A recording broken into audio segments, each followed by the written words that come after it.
Great to be here. In the novel, there is a little girl who visits daily. Her best friends are these 80 and 90 somethings next door, and I identify a lot with her. I grew up with a lot of elderly relatives and spent an enormous amount of time with my grandmother, who faithfully visited a lot of people. And so my whole life I've been in and out of these places. I think these days it is modeled after what has become kind of the social norm. I mean, we've moved into a place where now people actively choose to move instead of the family deciding to move you. And so I have, I wanted a place where I could have people who were still totally independent, and to show that movement from the independence to hospice care. And one of the characters is a hospice volunteer.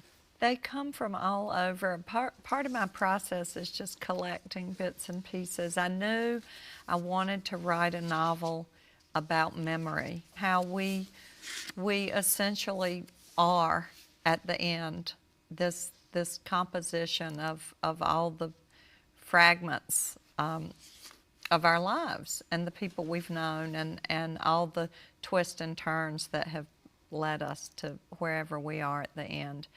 And so I would have the idea for a character like there's a man faking dementia to avoid life with his son. And a lot of times I'll get an idea of a character that first hits me as something that might be comical even. It's funny. I mean, I think that some of our best humor does grow out of some of the darkest places. And so sometimes I come in on the humor, and then the real challenge is for me to find what's beneath the surface. Yeah, well, CJ is a character who works there, doing hair and nails and filling in. And CJ, for me, and she was one of the earliest characters I had in mind. For me, she is that person who's on the fringe of our society and just easily overlooked or forgotten. It's what she does. And her life has not been easy. Very, very tough life. And so it felt right to me to have her alongside these other people. I think everyone in the novel is in a new place, a new life. She does. And she finds some better than others. She finds a real friend in Rachel Silverman. Okay, Rachel is one of my favorite characters too. This is a woman who spent her whole life in Boston and has chosen to come here at the end because it's the hometown of a long ago lover nobody even knew about. And she's come to see the place he described to her all those years before. And all the characters have a secret. Everybody has something that nobody else knows. And that's much of what drives the tension. But Rachel comes here to just be near where this man is buried, and to see if what she can learn of his life. I lived in the Boston area for 20 years. I raised my children there, and I always knew I wanted to come back home and come back to the South. But then when I did, it really surprised me how homesick I was feeling for this place that at one time had seemed like a foreign land to me. So in reverse, I had gone to Boston and become quite attached to a lot of people and a lot of places. And so I was able to give my memories of place to Rachel as she's working through the various fragments of her life and looking back on things. So I loved working with her. I felt very close to her. Now Kendra, I see Kendra as everyone's nightmare. She has got a lot to learn, and I keep hoping she might learn something by way of her child, Abby, the little girl who's visiting all of these older, wiser people. But Kendra she's really living on the surface and missing a lot as a result. Yeah, I guess I wasn't originally thinking father and son so much as parent and child, and a kind of estrangement, and the way that a child can grow up with two parents, and then if one parent's gone, you might find there's nothing left. And this is that case where Stanley's wife, Martha, was the one who had the kind of love and generosity that was always making it okay for this son. And he and his father communicated through her, more or less. And I think once she's removed from the picture, Stanley just doesn't even know how to communicate with anyone. I mean, I like to think that as time passes, he comes to appreciate more and more who his wife was and all the ways he did not fully understand her. That idea, that's where the comedy comes in, because my son, as a young adolescent, was a great fan of professional wrestling. So several times I had a car full of boys and went to things like SmackDown. And it's a whole nother world. And at the time I had in mind this person that I wanted to be seeking shelter or hiding himself, camouflaging in this facility. And I was trying to think of ways that one might go about becoming a social pariah so people wouldn't get so close. And so we had the idea that, well, if he becomes this person who pretends like he's, one of these wrestlers, or he's saying all these terrible things to people who make eye contact, that will scare them away. And so Stanley was someone, my first glimpse of him and playing around on the page, he was very funny to me. And then I realized that this charade and this mask, now he's masked by this obsession with wrestling. In life, he was masked as a very professional, well-respected lawyer. No difference, but in both cases, he's avoiding having to communicate and interact. Well, I think they have a lot in common. I think they both are looking back on their marriages and seeing things now that they didn't see then. In fact, they're even reminding each other more of their spouses than where they might have looked elsewhere. And I think for me, that friendship, more than anything, I wanted it to show how age does not change the basic emotions and desires and relationships of life. I mean, it's just an ongoing process and continuation.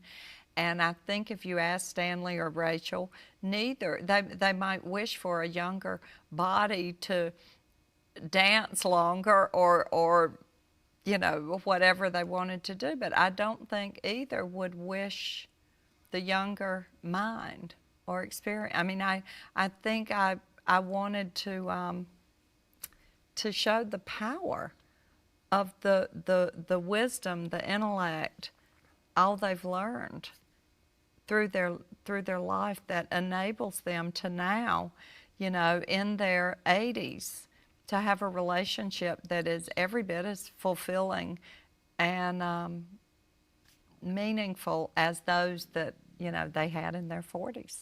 Well, I did have some short story collections to come out during that time. It's the first novel in 17 years. I had the idea for it 20 years ago when my dad was dying, way too young, and I was with him as he died.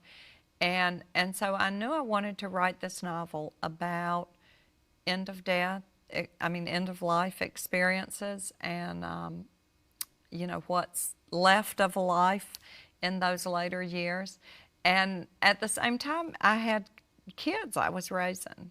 And so for me, the short story is portable. I can work on a short story and I could be in the carpool line. I could be watching the Little League game. I could be teaching, and I was teaching full-time then. So I knew I was just collecting ideas and waiting, first of all, waiting until I was ready to write this novel, because I wasn't ready 20 years ago.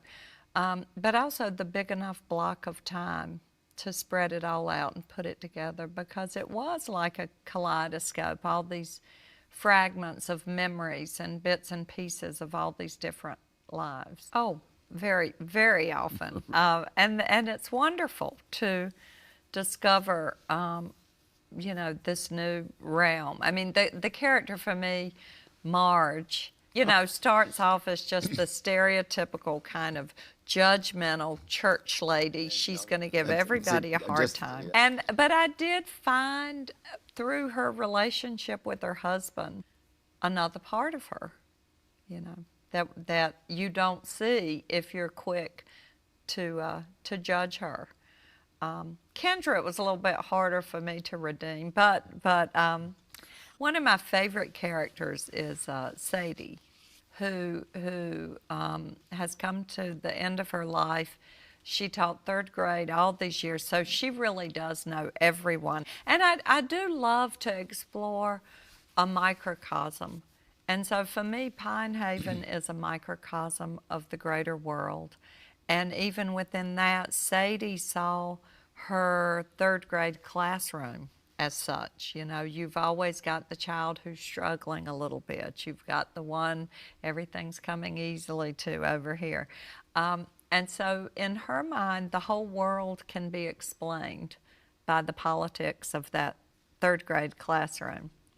And I think I also was drawn to Sadie because I think we're so conditioned in our society to hear death, and immediately we focus on the grief, the tragedy. But when you spread it all out and look at all the many ways that a person might die or disappear from this earth, there is such a thing as a good death. And I would say someone like Sadie, in my mind, her life was not easy. She had a lot of loss early, but she's someone who has chosen to see it from the positive angle and continue still to feel that she's educating the little girl from next door who's there soaking it up. And so I just saw her life to me as the kind of ideal life one might aspire to. I'm a compulsive note taker. I realized when my daughter was born that 25 and a half years ago that the world would never be the same. And if I was going to be a writer, I had to be portable and it had to be a part of my daily life. And I take loads of notes and store up for bigger blocks of time.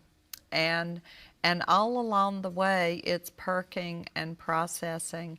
And so I write whenever I can. It's just a part of my day.